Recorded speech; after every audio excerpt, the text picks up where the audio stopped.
Joining us now, straight from the House floor, Democratic Congressman Morgan McGarvey of Kentucky. He's a member of the House Budget Committee. You've already had a long night, and I know that we're sort of on the clock for whenever Hakeem Jeffries stops speaking and this actual vote goes on. But take us inside the mood on the floor right now among Democrats, and if there's any conversation with Republicans between the parties. Democrats are still fighting, and obviously we're frustrated. This matters to us. This is more than policy. Look at my state of Kentucky.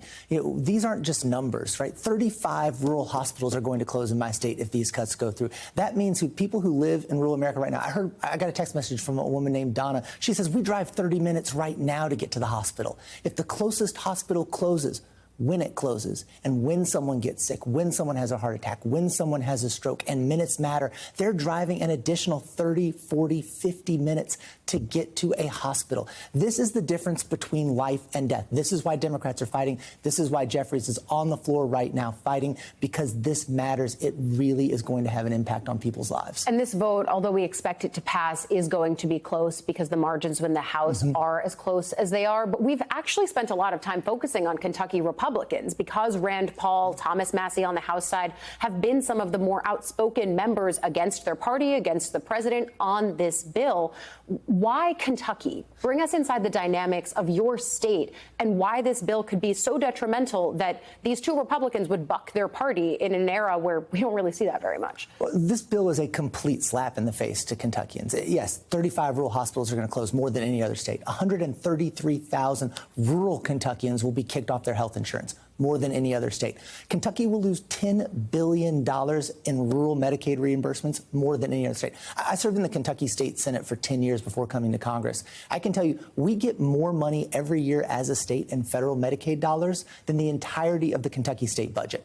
Now, I don't know if that is Senator Paul's or Congressman Massey's objection to the bill, but they're doing all of this, and they are hurting Kentuckians, every day. Hardworking things. They're hurting Kentuckians, and they're doing it while giving the richest Americans a huge tax break and driving up the national debt by trillions and trillions of dollars. And so, with Senator Paul, with Congressman Massey, they've been, pretty steadfast since they've been here. Give them consistency points that they don't want the nation to go further into debt. This bill drives the nation further into debt, just like it did the first time Donald Trump did this. And people don't bring that up. We have a blueprint to look at. Donald Trump has done this before. It drove the nation further into debt. He's doing it again. It will drive the nation even more into debt. Yeah, you're talking about those 2017 tax cuts, which even when they were passed at the time were projected to add to the national deficit. Now these are the same tax cuts that are being extended. And so when Republicans are talking about it's a tax cut, it's not a new tax cut. It's an extension, and it's a stopping of those tax cuts from going away, from basically doing an accidental tax hike because they couldn't extend those cuts. We expect them to be able to do that here. We see, for example, that Thomas Massie is then earning the ire of the president, saying he's going to push primary challengers against him. You have the district next to his. I imagine your TV is going to be full of ads. But have you talked to Republicans about these concerns? You even hear it from some of them voicing the fact that they don't think that this is great policy, but the political dynamics are such that they're not pushing back. Have you had bipartisan conversations about this bill? Yeah, that's one of the things I really hate about this, is behind closed doors, Republicans know this is bad. They know it's going to drive the debt up. They know who these taxes benefit. It's the richest Americans. They know that, especially in rural states, it's really going to hurt people. But then they don't have the courage to do and say in public what they're saying in private. And all we need, and why we're continuing to fight, all we need are 4 Republicans to have the backbone to stand up and say this bill is not ready for prime time, which Lisa Murkowski already did say out loud, even after she voted for it. It's not ready for prime time. Let's go back to the table. Let's get this thing right. As we wrap up here and go to a quick break and get you back to the House floor, how do Democrats continue to extend this in the minds of Americans? A year before the midterms is a really long time. What's the plan, and how has the caucus talked about this? Yeah, how we're talking about this is, look, what they did in this bill, they are helping the richest Americans get even richer. If there's anything even for anybody else, it's not permanent, right? But beyond the messaging, right?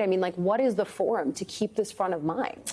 I think we will continue using every form imaginable, whether it's social media, whether it's earned media, whether it's getting on TV, whether it's going into communities. I had a town hall Monday night this week for a pop-up town hall on Medicaid. And Tons of people showed up just because they want to share their stories.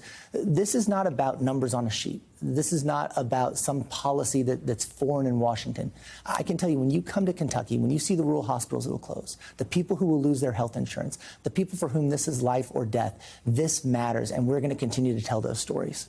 Congressman, we'll let you get back to the floor, though you do still see Hakeem Jeffries speaking there. That gives you a little bit of time to get back to where you need to be. But thank you for stopping in with us and talking about this bill. Congressman Morgan McGarvey of Kentucky. We'll see you again soon, I'm sure.